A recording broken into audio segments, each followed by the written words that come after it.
Hidup di daerah kepulauan mengharuskan pesisir menjadi teman. Bagi warga, ombak adalah sahabat dalam mencari pundi rupiah.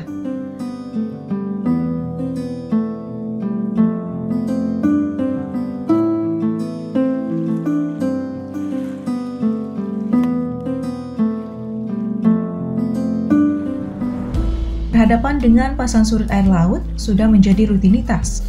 Julukan nelayan pesisir pun tak pernah terlepas. Beginilah cara sebagian besar warga pesisir mencari nafkah.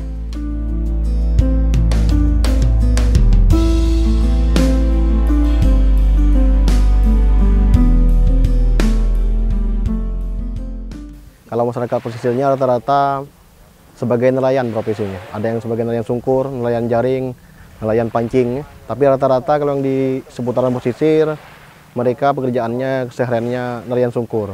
Mereka produksi sendiri udang sungkurnya sampai bisa menjadi terasi. Dan lalu mereka jual kepada pembeli.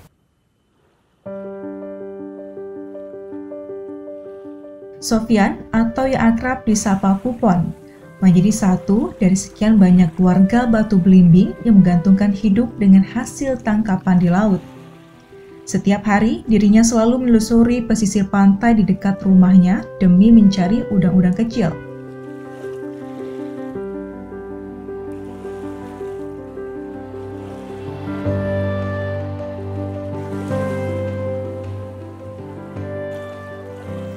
Nyungkor, begitulah istilah dari pekerjaan mencari udang kecil di pesisir pantai. Kegiatan nyungkor sudah dilakukan Kupon sejak dirinya masih duduk di bangku sekolah dasar.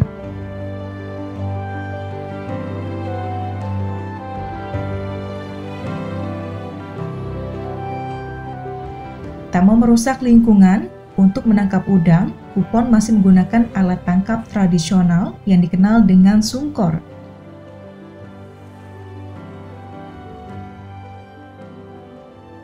Benda yang dibuat dari jaring dan kayu ini sudah menjadi alat yang digunakan secara turun-temurun oleh warga Kelurahan Ketapang untuk mendapatkan udang.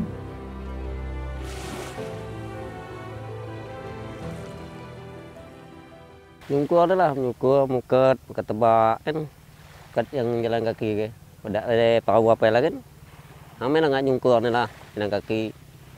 Kadang kan berangkat sore, pagi, tidak tentu lah berangkat kan. Ini kalau sore pulih nyungkur. Minta air ini kena lawai pasang, jam ini penuh udah baca. Air agak tengah kalau baca pulih. Itulah sungkur, pukat, jaring, itulah alat ada apa lah.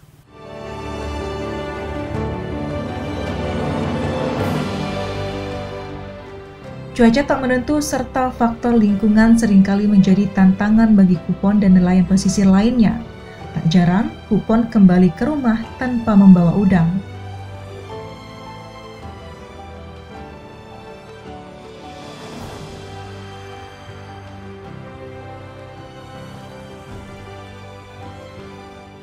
Kupon seringkali bolak-balik ke pesisir untuk melihat pasang surut air laut. Pria yang sudah menjadi nelayan sungkor sejak masih kecil ini harus menyesuaikan jam kerjanya dengan kondisi alam, agar bisa mengumpulkan udang-udang kecil yang kelak akan diolah menjadi bahan penyedap rasa.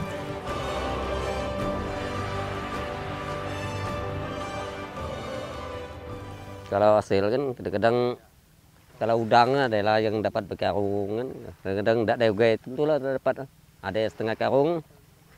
Kalau sore pagi kemari dapat setengah karung, tidak tentulah. Kalau laut ini kan susah lah kita yang nentu, kendala cuaca lah kendalanya. Kalau gelombang kuat, tidak pacak turun kan. Jam minggu tadi, tidak pacak turun ke laut, ribut kan, gelombang kuat. Hasil kan dibuat udang terasi tadi, langsung ditutup, ditipek jual di depan rumah tuh lah. Banyak dulu dulu kan tidak ada banyak macam ini kan. Ini kan lah banyak yang tukang cari udang ukur semua kan. Ini yang pau-pau besar ini kan ada mukat nyungkur gawe. Ini kan mau hamui kan nyungkur gawe. Dulu kan alam lah gini ya. Dulu kan asli. Dulu asli kan bakau-bakau tidak ada penuh ini kayu. Ini kan gini lah tanam dudi baik di tengah-tengah. Kan tidak pacak lagi ngambil. Mendulu kan pinggir air macam ni pacak di pinggir. Kalau kini tidak pacak lagi karena kan ditanam bakau dudi pula. Mendulu kan sampai pinggir chimney lah kan. Sampai ini kan tadi tanamkan kayu bakau dulu pula itu. Lama sekian tengah ada pecah lagi. Sampai ke tengah ni kadang-kadang sampailah kelawai tengah sampai sana lah batu kang akit tengok ini.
Udang-udang kecil hasil nyungkor hari ini sudah terkumpul.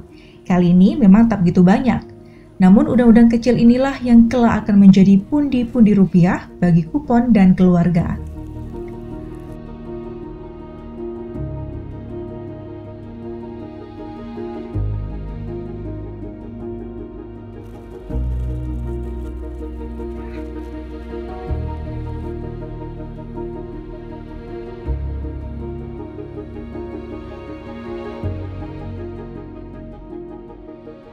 Hasil tangkap udang-udang kecil dibawa pulang oleh Kupon, yang nantinya akan diolah menjadi terasi oleh Linda, sang istri tercinta.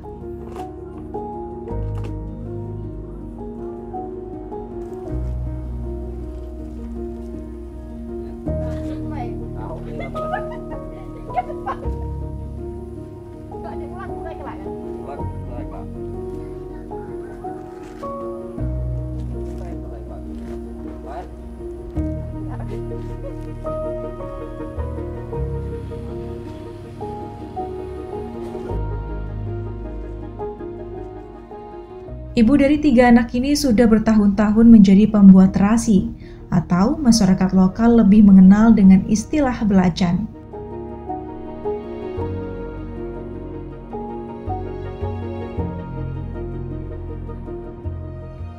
Belacan merupakan penyedap rasa yang menjadi unggulan dari Tobuali, Bangka Selatan.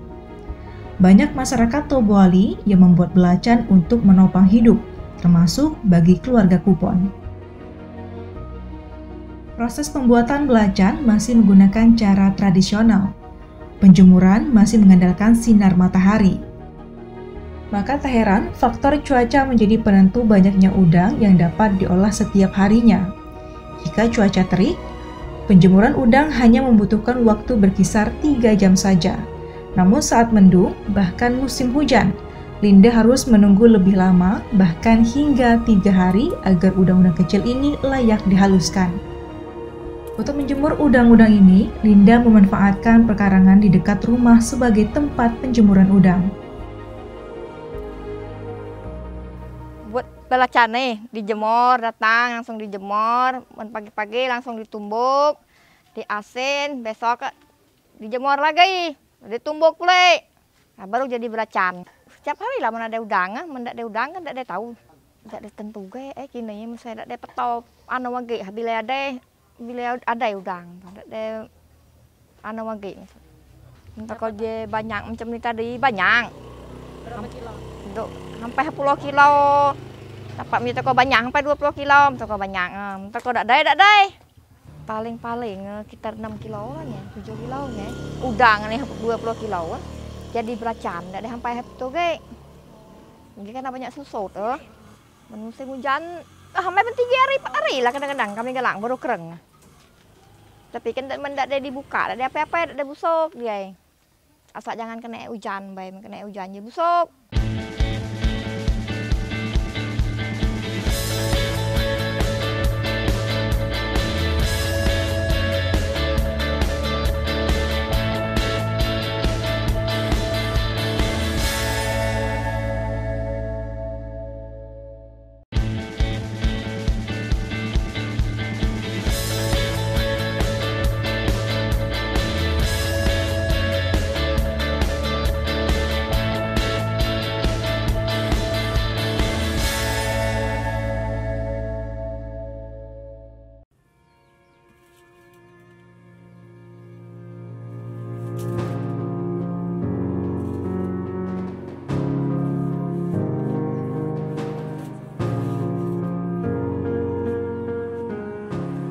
Proses menumbuk udang pun masih dilakukan secara manual. Dengan menggunakan alat tumbuk tradisional dari kayu, udang-udang kecil ini dihaluskan. Untuk menumbuk udang, Linda dibantu anaknya.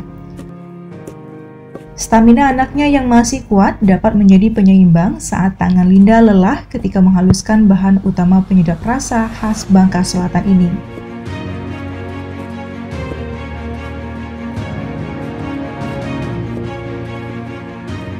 Kalau panas terik kan setengah hari, lalu diangkat, didingin dulu, jangan ditumbuk.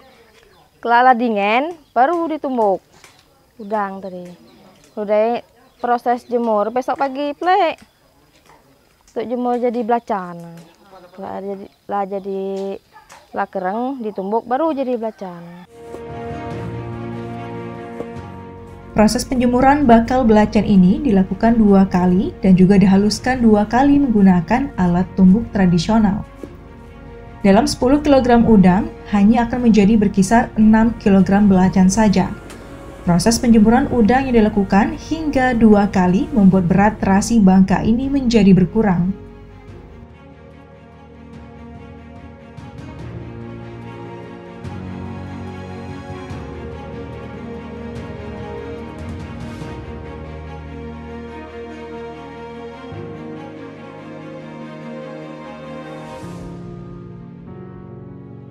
Kalau ramai biasanya sampai 20 kilo sehari ya. 13 kilo, tidak tentu pokok.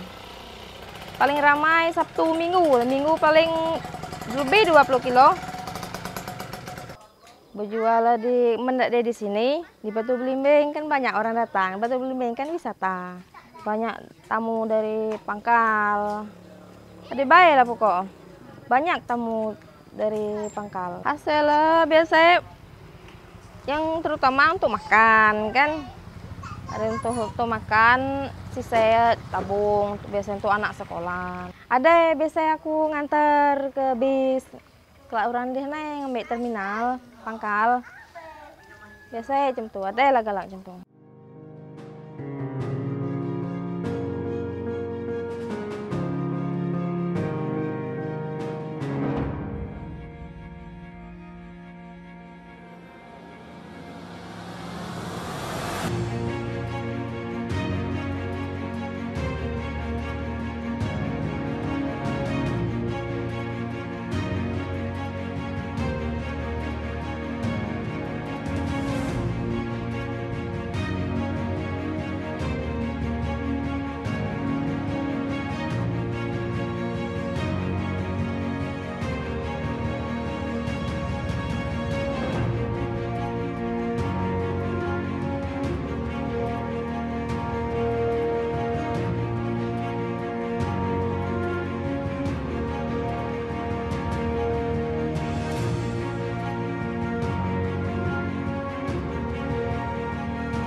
terasi atau belacan yang sudah dikemas mulai dijual oleh anaknya. Biasanya, terasi buatan keluarga Linda dijual di depan rumahnya oleh sang anak. Namun saat hari libur, biasanya anak perempuan Linda menjual penyedap rasa berbahan dasar udang ini ke tempat wisata yang berada di dekat tempat tinggalnya.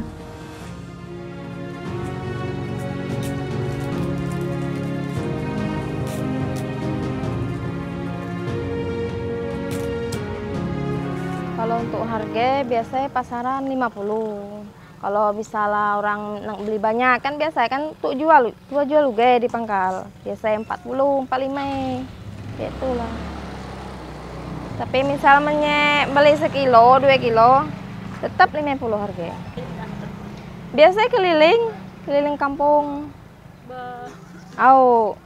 Naik motor keliling. Biasanya ada lah, kadang untuk berkeliling kan motor deh misalnya. Kejam tuh lah, kadang-kadang tidak ada motor keliling, kami jual di Batu Belimbing lah. Kadang hari biasa itu tidak ada pengunjung, cuman hari Minggu baik yang ramai. Di sinilah, di depan rumah lah. Kadang banyak lah orang beli datang, orang kan lah tahu rumah. 1 kilogram terasi atau belacan dijual dengan harga Rp50.000. Belacan udang ini pun bertahan cukup lama, bahkan bisa sampai 1 tahun. Saat udang sulit didapat, Linda dan keluarga hanya bisa menjual persediaan terasi yang tersisa.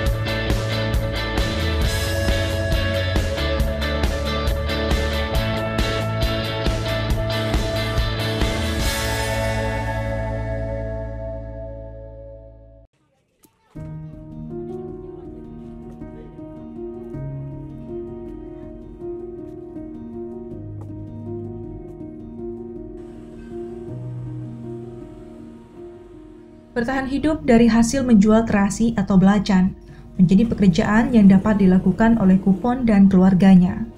Mencari dan mengolah udang hingga menjadi penyedap rasa khas Bangka dilakukan oleh keluarga sendiri agar bisa mengumpulkan nafkah.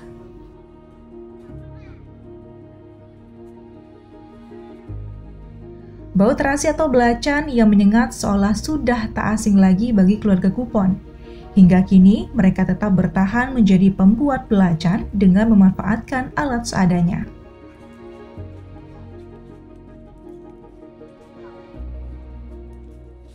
Kalau untuk layar sungkurnya pasti bapaknya sendiri, kalau untuk pembuatannya bisa dibantu ibunya, sampai ke penjualannya rata-rata ibu-ibunya yang bantu.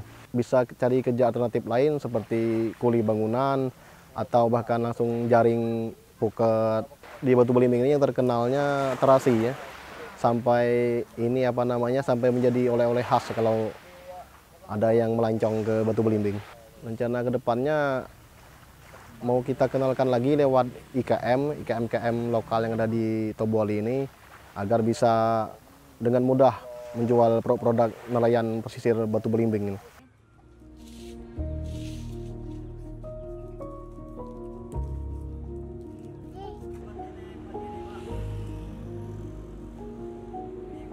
Keluarga Kupon bukan satu-satunya warga yang menggantungkan hidup dengan menjual terasi atau belacan. Banyak warga Kelurahan Ketapang lainnya yang mengandalkan penjualan terasi khas Tobuali untuk memenuhi kebutuhan hidup. Maka tak heran, keluarga Ketapang juga dikenal sebagai sentra belacan Bangka Selatan.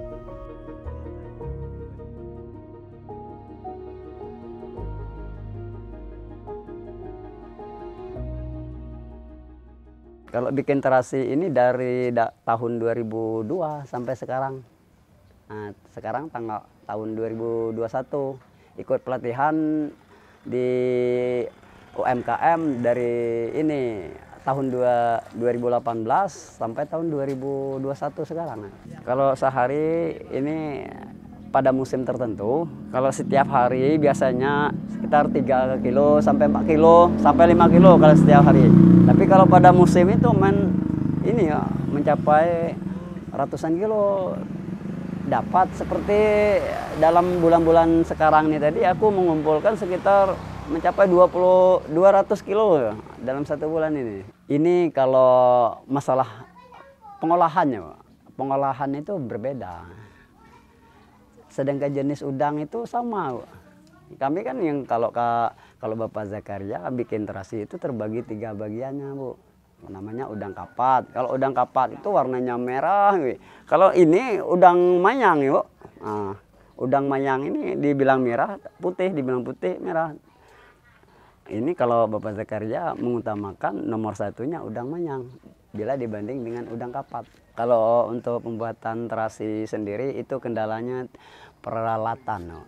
Peralatan itu kan Bapak ini kan manual, jadi sistem tumbuk itu pakai lesung kayunya, Pak. Tapi sekarang sudah ada ini baru-baru dalam 1 bulan lebih ini dari kementerian itu dapat sumbangan alat hibah.